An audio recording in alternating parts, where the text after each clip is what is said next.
But if you ponder enough, you'll get to see that there are actually some potential benefits of being humble. Right? So let's see whether we can do that, right? So Jade, let's go to Jade, and then we might actually just come down and work our way back. Like feeling I can handle absolutely any situation whatsoever. How good would that be? That would be awesome. No matter what thing comes up, I'm going to handle my emotions. How good would that be? Like, there's nothing you're scared of in that place. Like, you look at every one of your fears. Every one of them is because you think you're not going to handle something, isn't it? Right? Knowing that you're going to handle everything, and you can, and actually feel it in your heart that you will. That's just that one thing would be immensely powerful for your life, wouldn't it? Would you be afraid to try new things? No. Would you be afraid to try different things? No. Would you be afraid to be big, like in the sense of take big actions? No. Would you be? You wouldn't be afraid of any of those things, would you?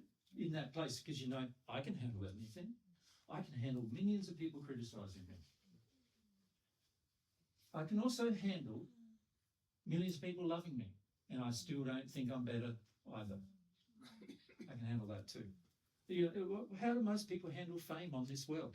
They just get worse and worse and worse morally, generally, to the point where they destroy huge amounts of things, people, relationships. They destroy themselves, drugs, alcohol, sex, whatever. And that's how they act when they get too much good things. You won't do that when you're humble. You'll be just as stable, humble, in being acknowledged and loved by everybody as you will be humble, being hated by everybody. That's a pretty amazing place, isn't it, to be? Just that one benefit would be pretty good, wouldn't it? Yep. Okay, any other ideas? Come down to Anna and then to Brittany. Feeling soft and feeling interesting and curious and exploring the nature around me more colourful. Yeah, so a sense of wonder. Can any of you remember back to your childhood when you saw something going on and you go, I want to know more about that. That sense of discovery and wonder of learning a new thing. Now, most of us as adults, because of a lack of humility, we're worried about learning a new thing. I can't understand, it's all too hard, you worry about all that. But just that one thing of having wonder in your learning process. When somebody comes along and says, you don't know how to do that, Anna, you're not going to go, yes, I do, even though you don't. You're not going to go, I'm trying to prove to you that I do, even though I don't really. You're not going to do any of that. You go, you're right.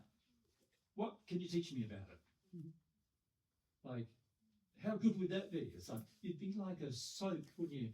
What I've noticed a lot is that a person who's like that can learn rapidly. And therefore, by learning, they benefit themselves rapidly. A person who's resistant doesn't learn rapidly. In fact, they hardly learn at all. You can teach over and over again a person like many of you have been in this position with Divine Truth, right? You've heard me say similar things over and over again for oftentimes years, decades, and haven't benefited from a single thing I've said. Your whole life has stayed the same, or worse, right? That's because we're resistant to learning rapidly and putting into application because we're terrified, we don't want to feel feelings, and this all. If we're humble, none of that would happen. I'd be like a sponge, and like a passionate, desirous sponge, not so.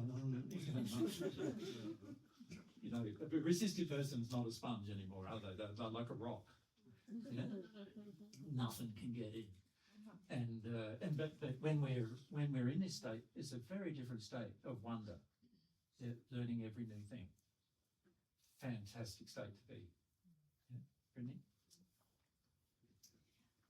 Feeling relaxed and free of your inner turmoil and tension. Yeah, peace. I feel like I see that in you. Peace.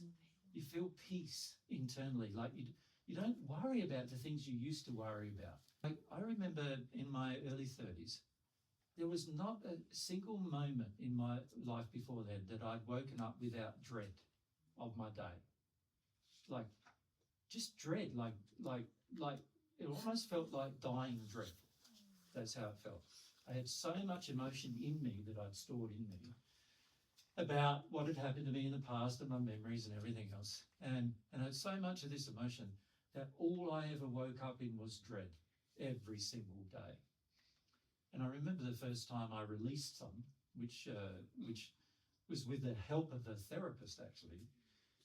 The next day I woke up and the very first thing I noticed as soon as I opened my eyes was I didn't feel dread. That was big for me.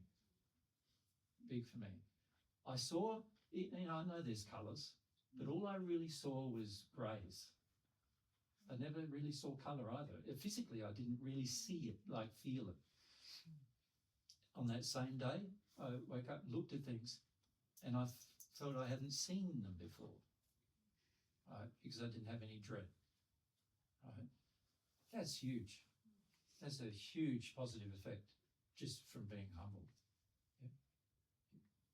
Anything else? So Di, let's go Di and then across to Alan. I would be more connected to myself and to other people, like I know myself and just have a comfort in myself, of being myself. Yeah, now imagine how relaxed that would make you feel too, because you wouldn't be worried about what everybody thinks of you. Isn't that, for many of you, that's a big worry, isn't it? Worried about what your husband and wife thinks of you, worried about what your kids think of you, worried about what your friends think of you, worried about what your workmates think of you. You don't feel any of that. It's like you don't worry about what anybody thinks of you when you're in a humble place. You know that their feelings are their feelings, not yours. You don't have to take them on, right? Your feelings are your feelings. If you have them, then you know that nobody else has to have them. You don't have to dump them on people. You don't need other people for you to feel your feelings. That's a great relief to know that I don't need to talk to Di in order to feel my feelings about Di. You understand? Because what if my feelings about Di are really dark, like unhappy or sad? Having to talk to you about them makes it even worse oftentimes. But if I can feel it and go through them, talking to you is just going to be a joy. I'll have peace.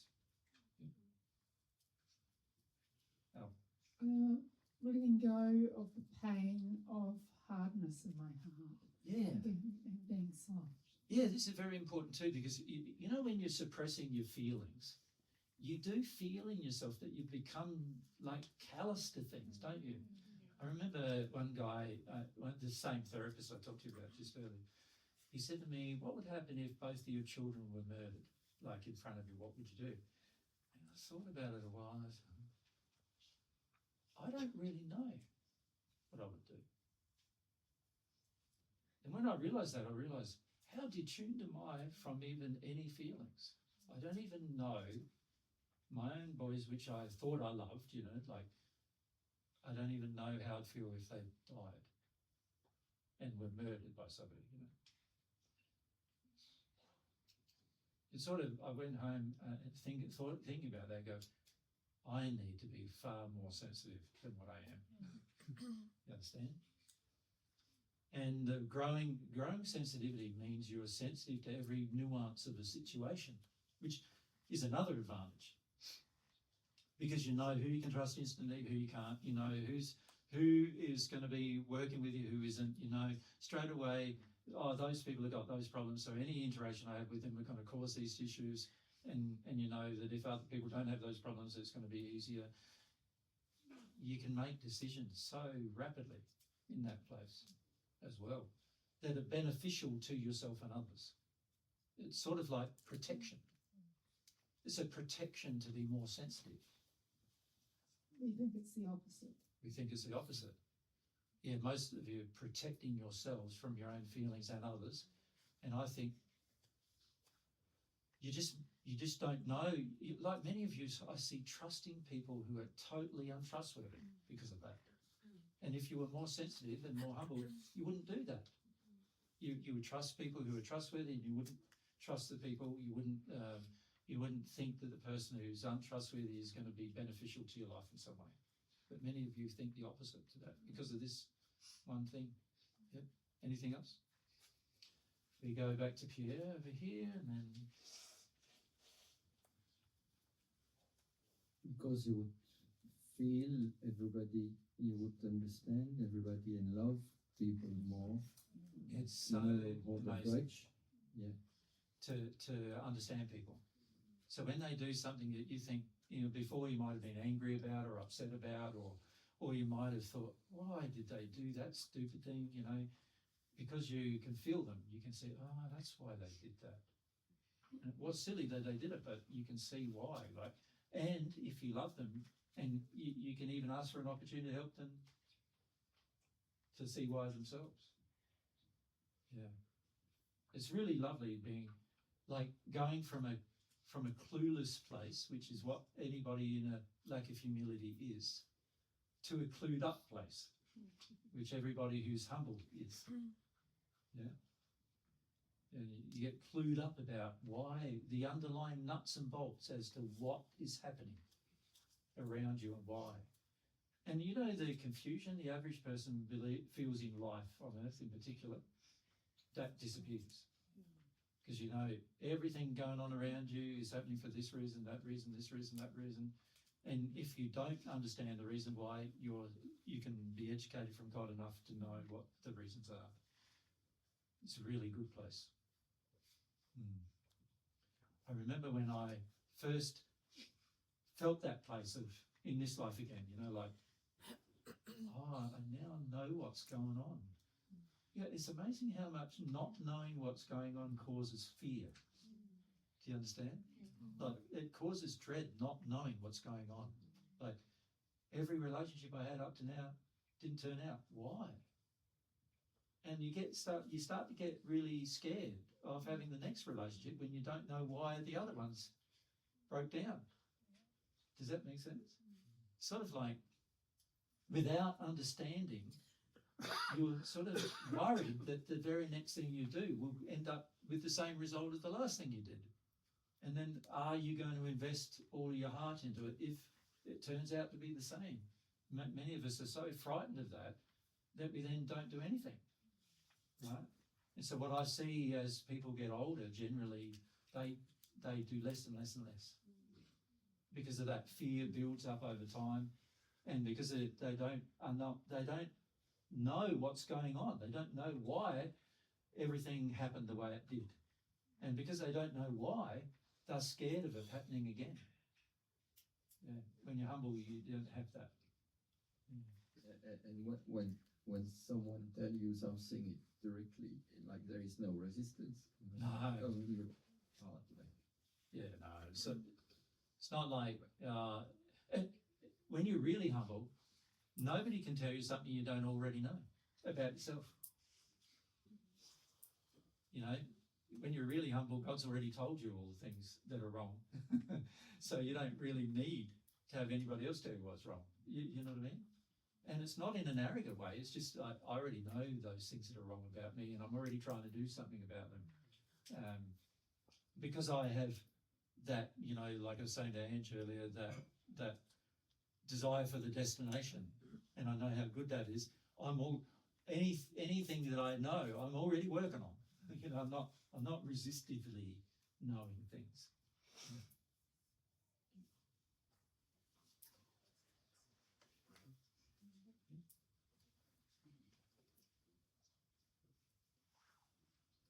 Probably very truthful to people around you and yourself. Yeah, it's very interesting because when you're humble, you are not trying to manage other people's feelings about you, and you're not trying to manage your feelings about other people.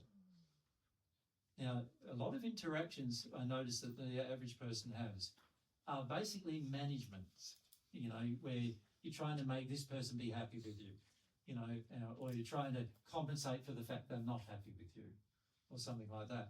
When you're truthful with everybody all the time, when you're humble, you're truthful with everybody all the time because you're not managing how everybody's going to feel about you being truthful. You can just be direct and honest. Interestingly enough, it causes everybody to trust you more, even though they don't like you sometimes. Does that make sense?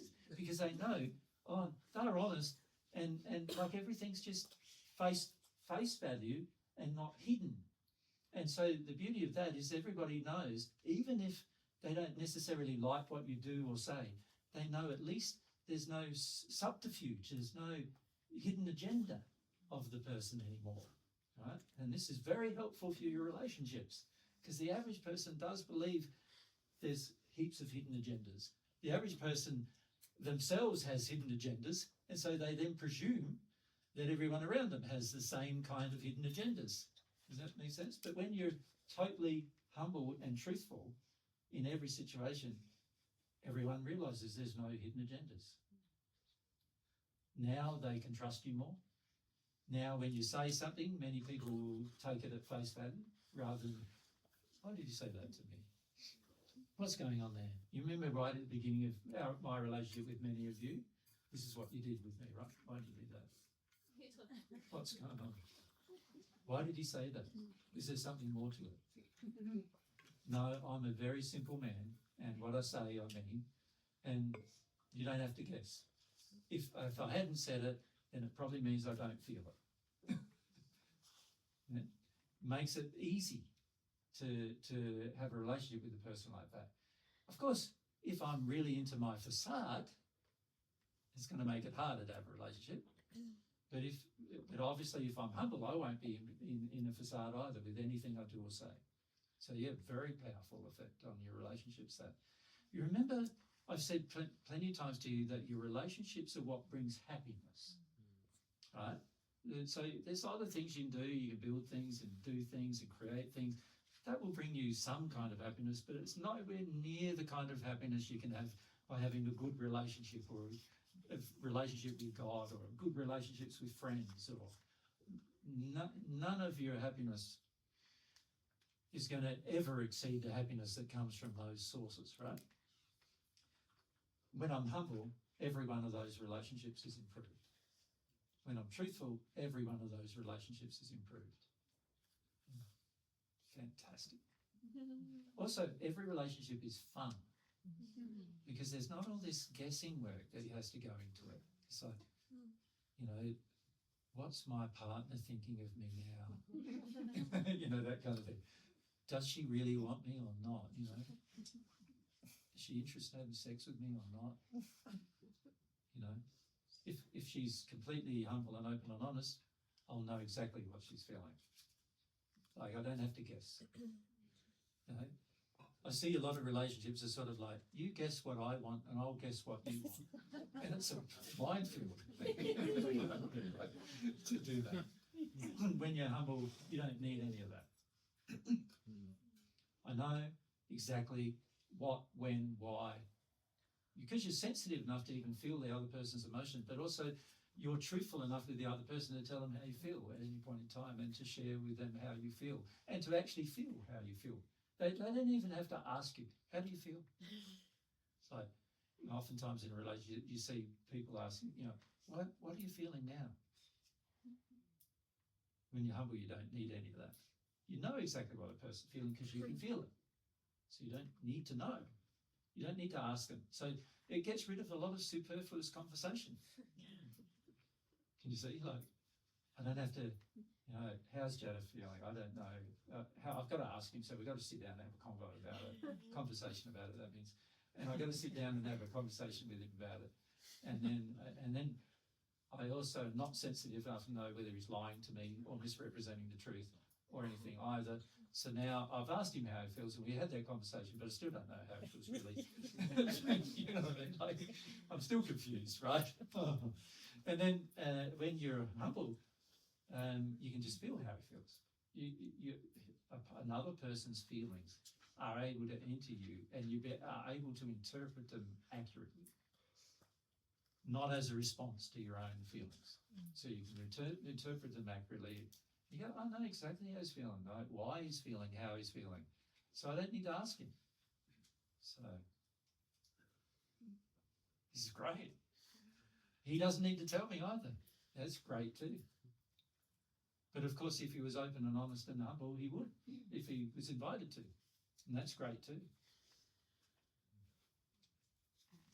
Really important things. Anything else you can think of? Phoebe, thanks. Okay. I imagine you would have a solid sense of self-respect as well, because you're more drawn to morality through humility? Yeah, in lots of different ways actually, because you have self-respect in terms of you know that you're operating the way God designed you to operate. So now you have some level of self-respect in the sense of, wow, I'm not avoiding how God designed me to be. Because you're humble too, you're not avoiding your true personality or your true nature. See, a lot of people on earth created a facade to avoid their true nature. You were told when you were young that your true nature isn't very good. And so you often then made a facade. You designed one for yourself and then you lived it, right? You don't do that anymore either. But also you don't avoid any truth with any interaction with anyone as a result of that either. So you can imagine, so far you look at it and you go, how calm would that place be? So far, we've covered only a little smidge of the destination, right, so far. How calm would that place be? How peaceful would that place be? Pretty good, wouldn't it? Yeah. Any others? Yeah. Thanks. Clarity. I feel like you have this massive clarity about decision making, about Yeah. what's right and wrong, about Fear doesn't govern your decisions. Yeah. Man, that's huge. Fear doesn't govern them. You want to get knowledge still to make a decision because there might be things you don't know, but you're not afraid of the decision you make. You know that any decision that goes wrong you can fix, and you're not going to be emotionally tied into the decision going wrong either. So you're not going to view your worth as shattered when the decision you made went wrong, right? So you won't be shattered from anything. You won't be going, oh, how devastating is this that I made a bad decision? How devastating was that I had that relationship? You know, how devastating was that, that I had that friendship because it caused all these problems? You won't feel that way because you know you can deal with anything. And also, the chances of you having a devastating relationship are quite low because you had clarity before you began the relationship. to choose wisely. Yeah, you make, even if the person's your soulmate, you're not going to go, oh, I'm in bed straight away with them. You're going to go, no, there needs to be some clarity here about their nature, their character. I need to learn first. Does that make sense? If you had that clarity, you would do that. Which is also would bring you wisdom with the better decisions that you make as well. Exactly. And also less pain. You always make decisions in harmony with love, so there'll be less pain. Yeah. Mary? An ease with morality, feeling natural in morality, and a closeness with God. Yeah, so I'll feel like I know what's right and I know what's wrong. So a lot of confusion in life comes from you not knowing what's right and what's wrong. You're trying to guess what's right and wrong. Guessing always results in a consequence, and that is it might be right and it might be wrong, and if it happens to be wrong, there's pain. So that's the trouble with guessing. If you know, there is no pain because you never make a decision that you know is wrong. So the pain that comes from doing something wrong is also avoided. So you can only get happier. And I'm not going to be all bound up with, oh, this seems moral, I don't know if it is, or this seems moral, but I don't want to do it. It will feel easy. I'll desire it and I'll love it. And as a result, I'm also closer with God through that process, and I can feel God's feelings. And a lot of you at the moment choose immorality. You choose to not be moral because you can't handle the emotions you would have if you were moral. Do you understand why? Like, so an example of that is, let's say I'm moral with my partner, and my partner says, oh, she wants to do, or he wants to do something. And I go, if I'm moral, I'm going to have to say, I don't want to do that. Right? And if it's really, really important to my partner, they might be very, very angry with me. Isn't that true? They might be, if they're not humble, they might be angry with me. That wouldn't matter to me. I wouldn't, it's not like I'm trying to make their life more difficult. I'm just saying I can't honestly say that that's what I want. Now, in that place, can you see, my partner will know me better. Every relationship I have with her will be, like, as a result, either stronger or she'll be able to make a decision to leave me because she's not happy with me, one of the two. And that either way would be good. Like in the terms of, it's no good me maintaining a facade with my partner, living it every single day, acting like I'm happy with her when I'm not, or that I'm happy with her choices when I'm not. Right? That's no good. That destroys a relationship. You're never going to be close to a person you have to do that with, ever. You're just going to live like two separate people in a house. Like, what would you call that? Roommates. Right? It won't be a passionate relationship because both of you are not being honest, or you're not at least being honest with them. So the gift of it, of the humility, is that everybody knows where they stand. Everybody around you knows where they stand. That's really good.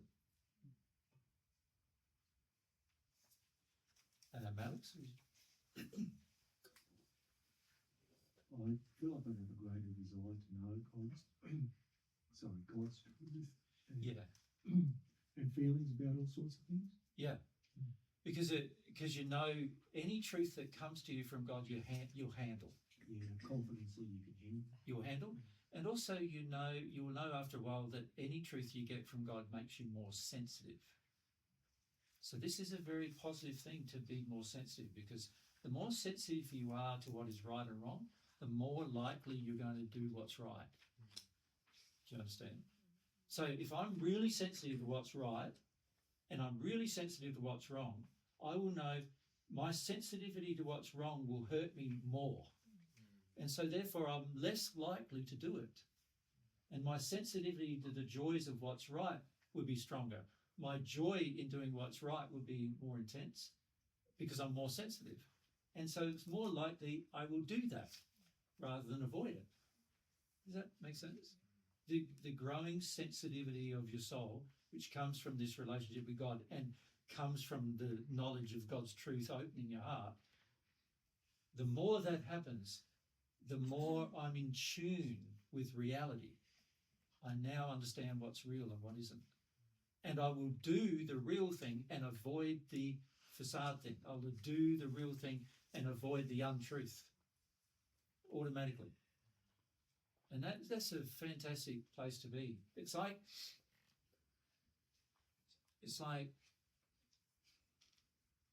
you want to get so sensitive that even the slightest little tiny thing that's out of harmony with love, you can feel.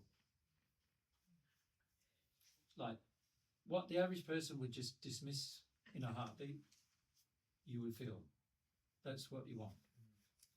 Because then the likelihood of you doing the loving thing is much greater if you're that sensitive. It's a really good place to be. When we're out of harmony with humility, we're trying to suppress our sensitivity. That results in not only our emotions being completely insensitive, but also our physical body's senses being insensitive. So you don't even know when you're sick in that place. So there's many people on earth who have cancer and they don't even know it. If you're sensitive, that would never be the case. You would know, right? You'd feel your body not working. You'd feel the pain and suffering of your body before it exhibited in major symptoms. You would know.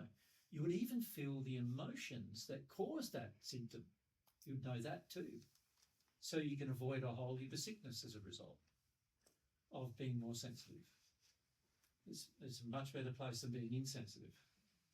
Like, I've seen people die in so much extreme agony and pain. People who've heard divine truth, who have died in extreme agony and pain. And the main reason why is they chose to be insensitive to their feelings. That would never happen if you were humble. Make sense? You're never going to die because you were insensitive to a feeling.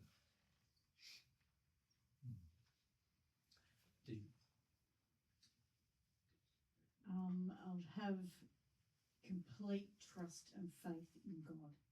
Yeah. And God's goodness. Now, for many of you, you don't understand that destination at all. No. Isn't that right? And you can't understand a destination that possibly you've never experienced. With these other things we've mentioned, there are certain things we could sort of grasp with it, right? But when it comes to your relationship with God, most of you have no idea what it's like to have an intense relationship with an infinite being. But having the trust and the faith would be good. Yeah, well, Even though it's you not- can't develop a relationship without those qualities. So while that is a major benefit, the majority of you probably are not yet aware of what that is, how big that is. Yeah.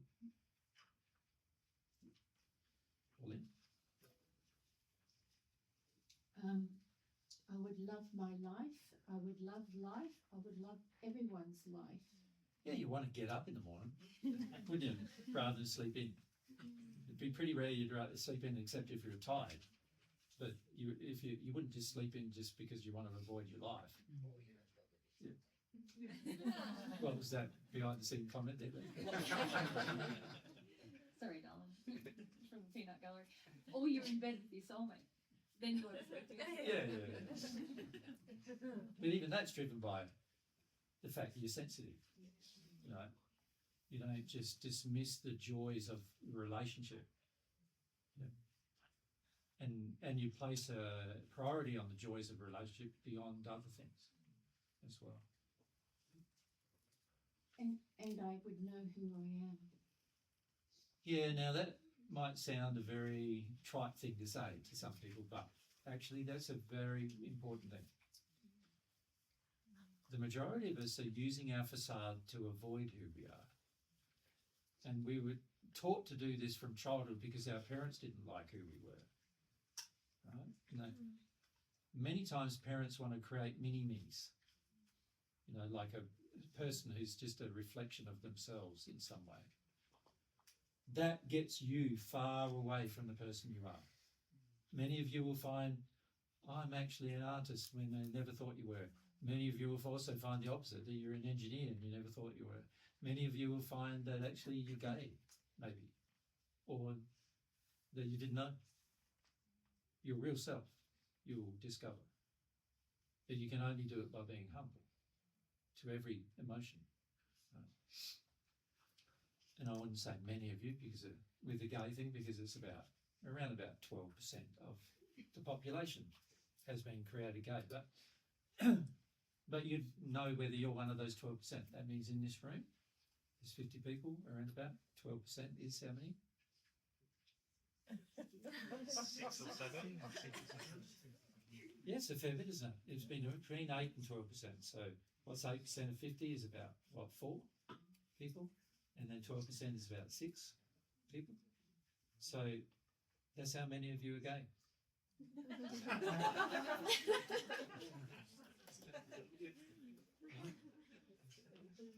Isn't that interesting? So I don't think anybody here claims to be. So that's interesting.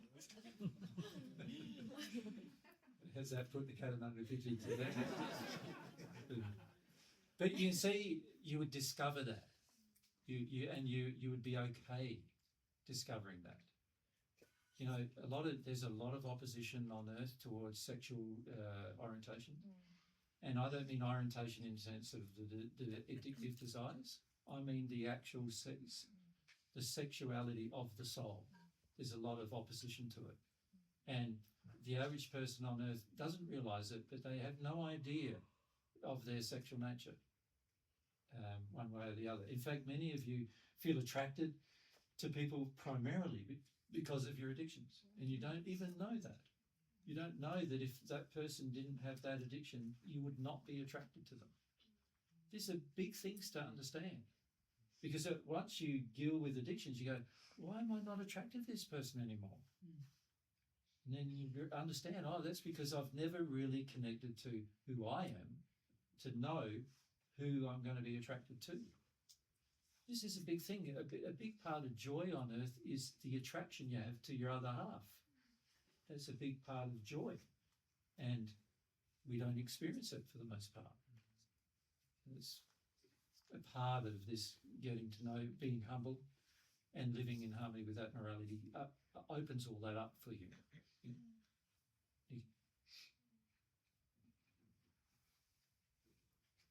I'll be able to actually give, if I was humble, I'll be able to actually give God my love. Yeah. Because when I'm not humble, it's like I'm wanting these things that aren't love and stuff. Not only that, when you're not humble, you just want things. Yeah. You don't want to give anything to anybody, God or people. And I see that for many of you, you're still very selfishly oriented in your life, right?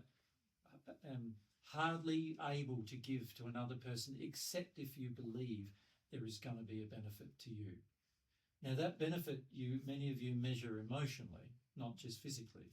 So in other words, you think it's going to be a benefit to you because I'll feel better, or I'll feel something like power, or I feel like superiority, or I feel something, you know. But that's still a selfish reason for giving. Instead, you're able to give, like unselfishly give to anybody. Yeah. And of course, love is a gift, right? So all love, whether it's from you to anybody, including God, is a gift. And God sees your love for God as a gift. So God doesn't demand it, but you're unable to give that gift while you're all closed down and selfish and self-absorbed and not humble to your feelings, not moral. You're not able to give that gift to anybody, including God. And God actually appreciates the gift of your love more than anybody else does, which is interesting. And the reason why God does is because God knows that free will he gave you as a gift. Then if you don't want to love him, you're able to. And God understands that more than anybody else does. So when you love God, God loves you loving God more than any other person is going to love you loving them. Yeah. So you get to feel all that as well. And can you feel that from God? Like when you're giving your love to God, can you feel like God's just taking that in, you know? Yeah. Yeah. And like feels a lot of things, like emotionally feels things about that. You feel all that from God.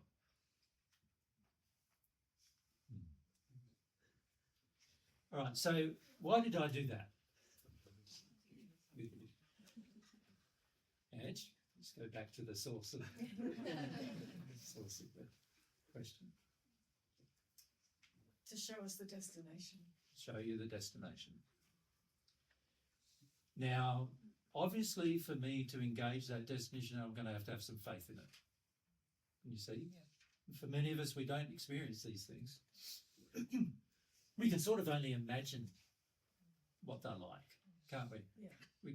We don't know what they're like, but we can only sort of imagine. But what I'm suggesting to you is that you need to imagine in order to break free of this dread that you feel about humility. And that will bring up an emotion, won't it? I mean, that is an emotion. Imagining, there's an emotion connection. But that's a part of your soul. Yes. Yeah, it's one of the soul faculties, is imagining what things might be. Yes. Yeah. And you also then, after you've imagined what it might be, you've got to then believe that it's possible as well, don't you? So I'm not going to go to Sunshine Coast unless I believe it's possible for me to get there. If someone told me I had to walk, 220 k's around about, and I've got to walk, how long can a person walk per day, every day for a while? Probably 20 to 30 k's you might manage reasonably. If you're carrying a backpack or something, might be a bit harder, up and down the hills, a bit harder. You know, if you were told you had to walk there, then it's a bit less possible, isn't it? It's like a 10-day walk. But if somebody gives you a vehicle and says you can drive 100 k's an hour with that vehicle, now it's at a 2.5-hour journey, 3-hour journey maximum. Now that's a lot more possible. So fundamentally what God's doing with God's love is giving you a vehicle. When you're progressing on the natural love path, you have to walk.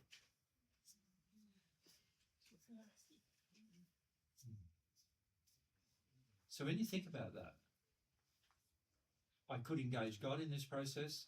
I have a vehicle, it can go much faster now. Or I can walk, but either way, the sunny coast is still the sunny coast. In other words, the benefits are still the benefits. Yes. You understand? Yeah. And whatever way I choose to do, whether it's to walk or God, accept the vehicle, if you like, from God, whatever way I choose to do it, it's going to be beneficial to me either way.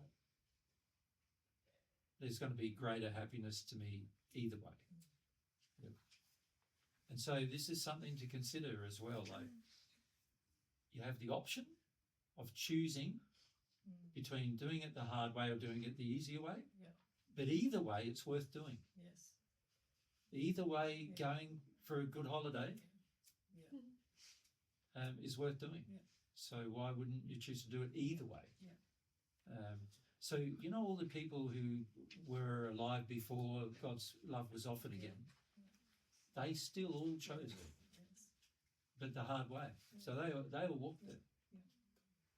Yeah. If it was good enough for them, it was. Yeah. Exactly. And they've all benefited greatly from it. There's not a single one of them who would say that they wish they never did it. Yeah. In fact, you talk to any one of them, even if they have never had God's love, they all say, I wish I did it sooner. I wish it didn't take me so long to learn some humility. Every single one of them say that. And so, and when it comes to, doing it with God's help, there's not a single celestial spirit who has a moment of regret. There's no such thing as regret in the celestial heavens. So, they don't have a moment of regret about doing it sooner, engaging it and doing it sooner. So I'd just like to remind you guys that if it's not happening, so when you look at all this, so, and there's more I'd like to talk about, maybe next week we'll talk more about some other aspects of it. But I think what I would like to do is probably leave it there with you, our discussion today, and go and ask you to do that, just to ponder a bit about what are the advantages of being humble and moral. And let yourself just really feel about it. Like, what are those potential advantages?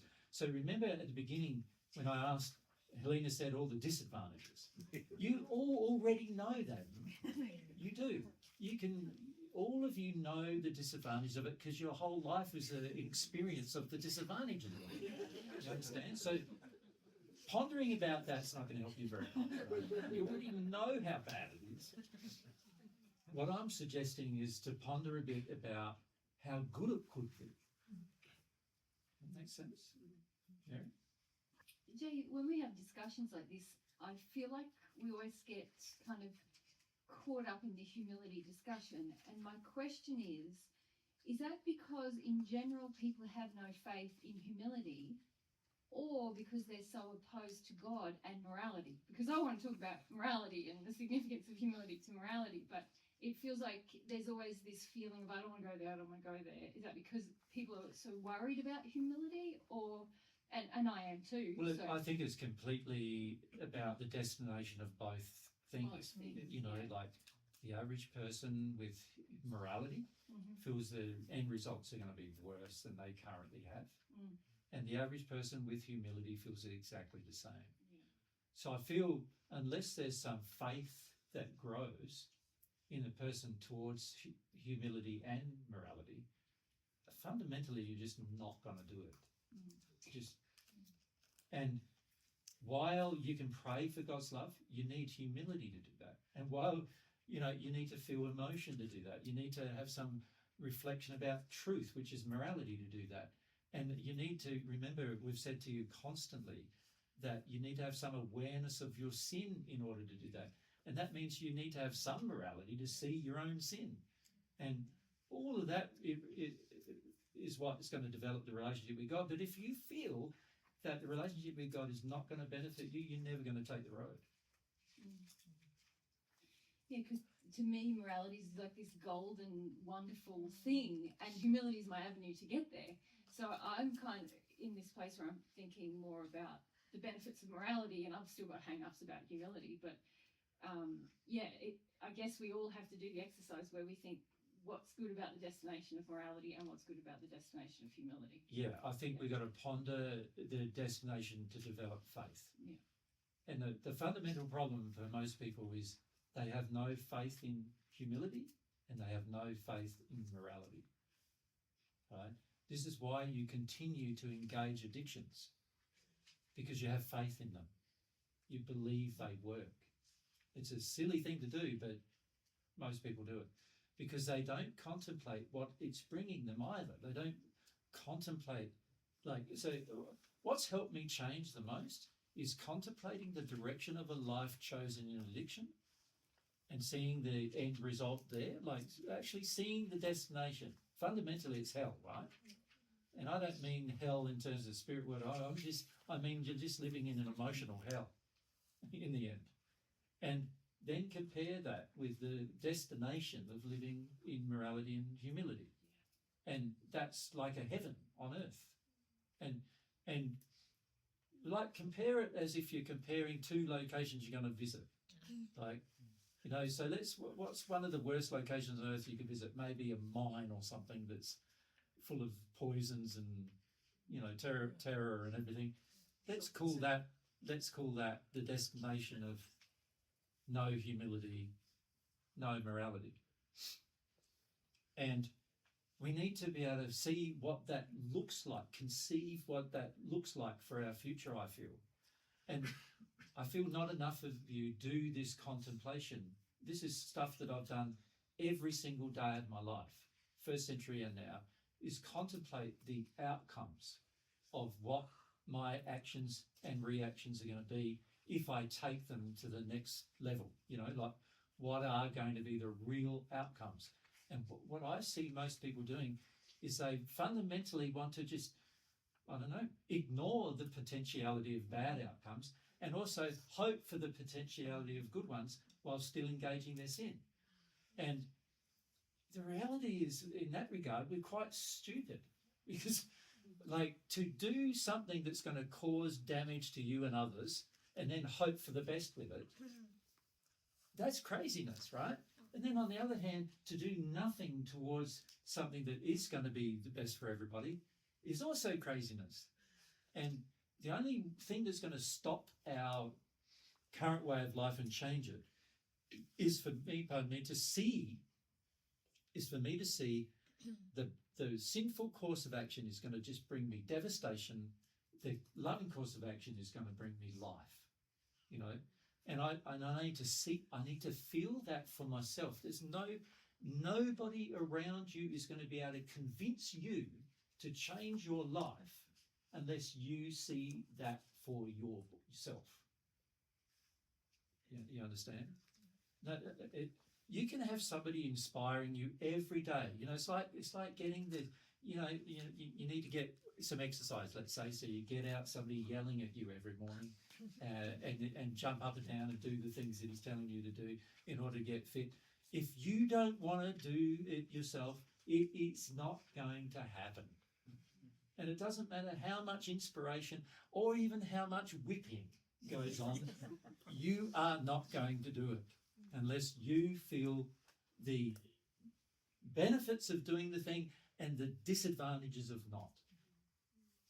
You understand?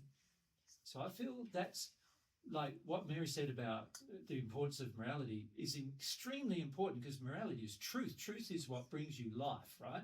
So God's morality is the truth of life. You need that in order to grow. But if you think that destination is not worthy, you're not going to do it. And just not. And so I feel for people to progress, there needs to be more contemplation of the potentiality of one direction versus the other and the outcomes of one direction versus the other, and to be really honest with yourself about it.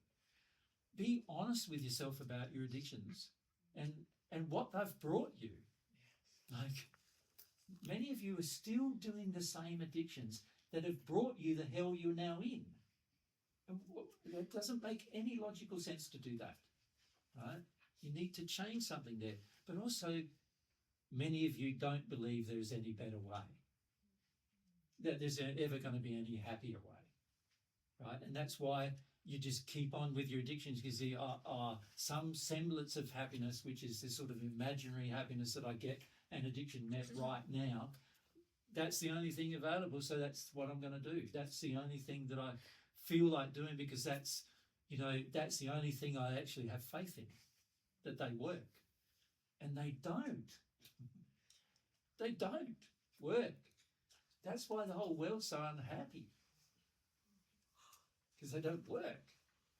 But we're still trying to, it's like we're trying to convince ourselves over and over that something is going wrong, that is continuously going wrong. It's going to go right the next day somehow, magically, even if I do the same thing.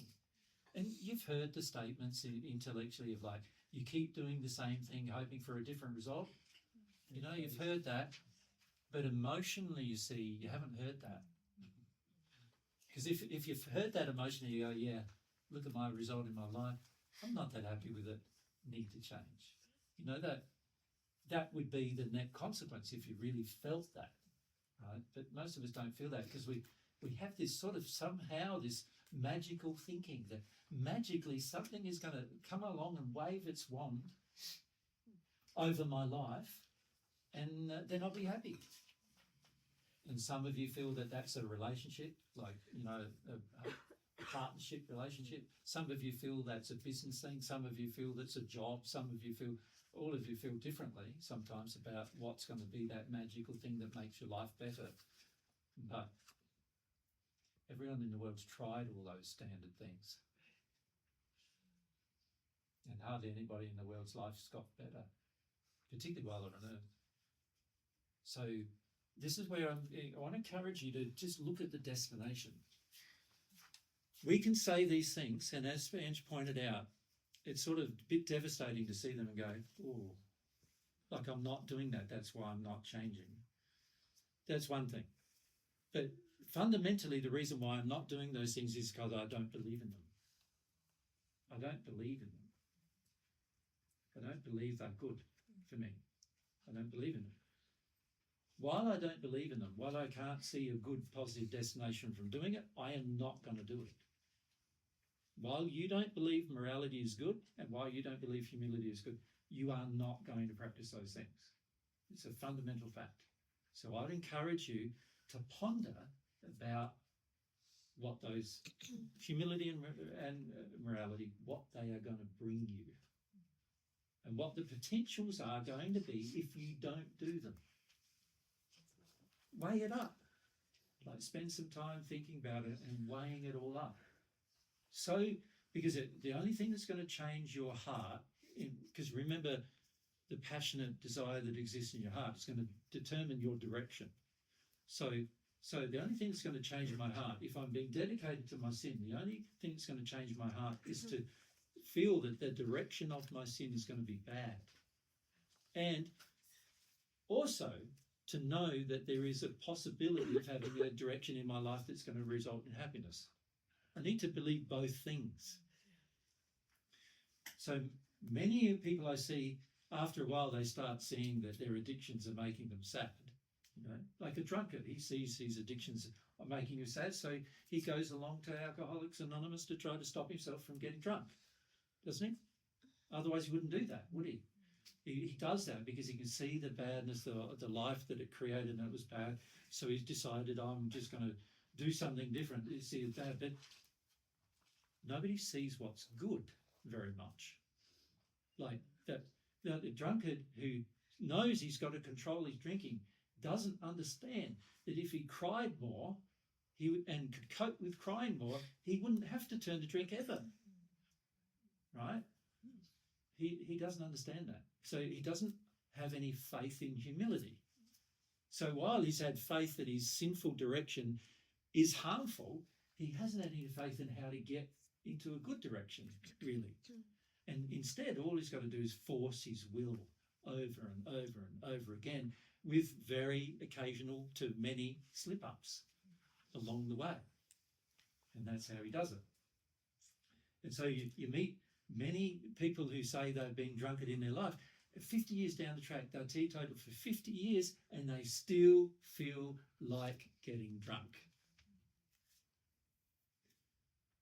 And that's because the reason for their desire has not been addressed. The humility associated with the desire is not addressed. And this is why they do that. And many of us are the same with our emotional addictions. We do exactly the same thing. We hope, we see a thing that's wrong, and if we have any morality at all, we try not to do that thing, right? So we try not to do the thing. And we try the next day, and we try the next day, and we occasionally slip up, we try again, and we try again, and try again. And it's exhausting, isn't it? Right? It would be far better that we actually deal with the reason, and that's because we don't have any faith in the direction. So this is what I'd encourage you each to do.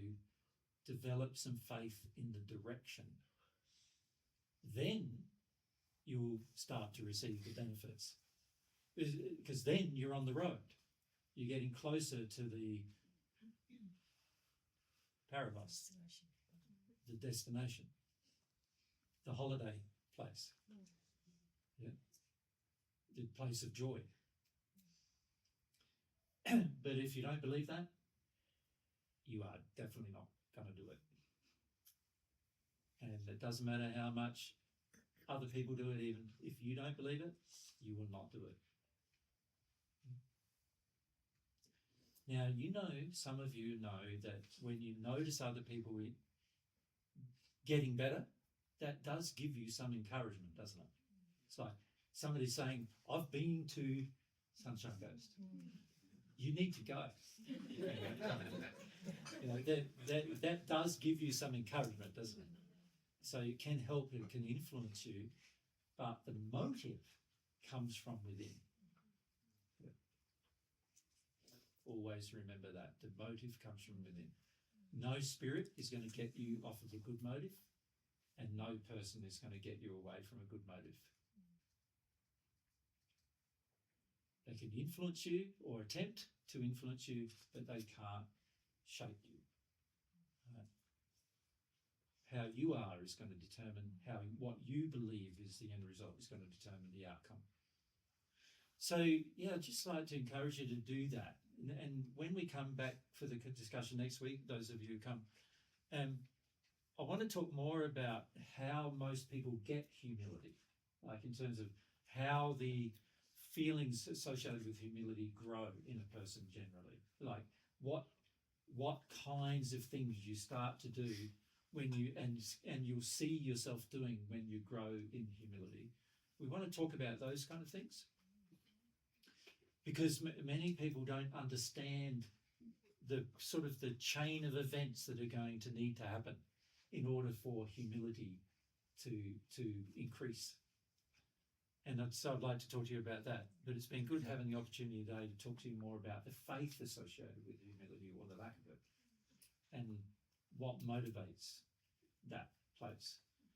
So it's good to come to stock and come to terms, take stock of your life and go, I don't do that. It's not good for you then to go, what's the point? You know, what's good is for you to go, I don't do that.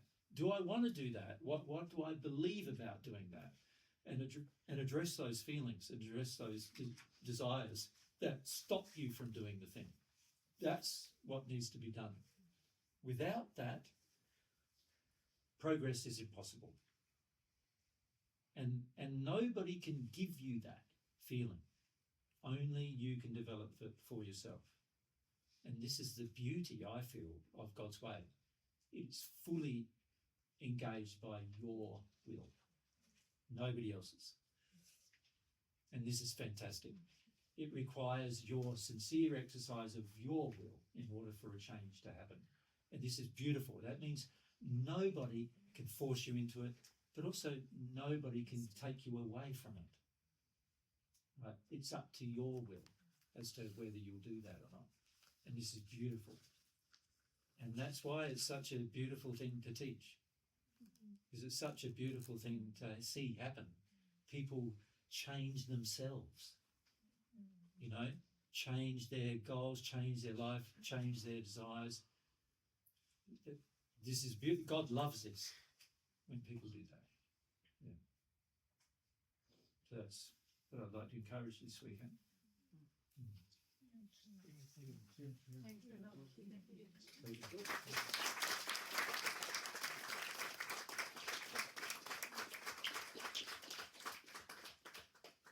What God has done to help bring you to a place of sincerity is wonderful.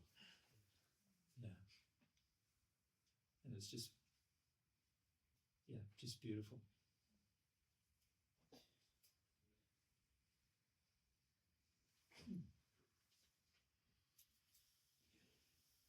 So next week we'll have a chat about humility and how it's engaged. Sound all right? Yeah. And why parts of that engagement process are not very moral. You'll see what I mean when we talk about it. Because often we're starting from a place that's not moral and not humble. So naturally you can see that there must be certain things that we start to engage when we think we're being humble that obviously might not be very moral. Yeah?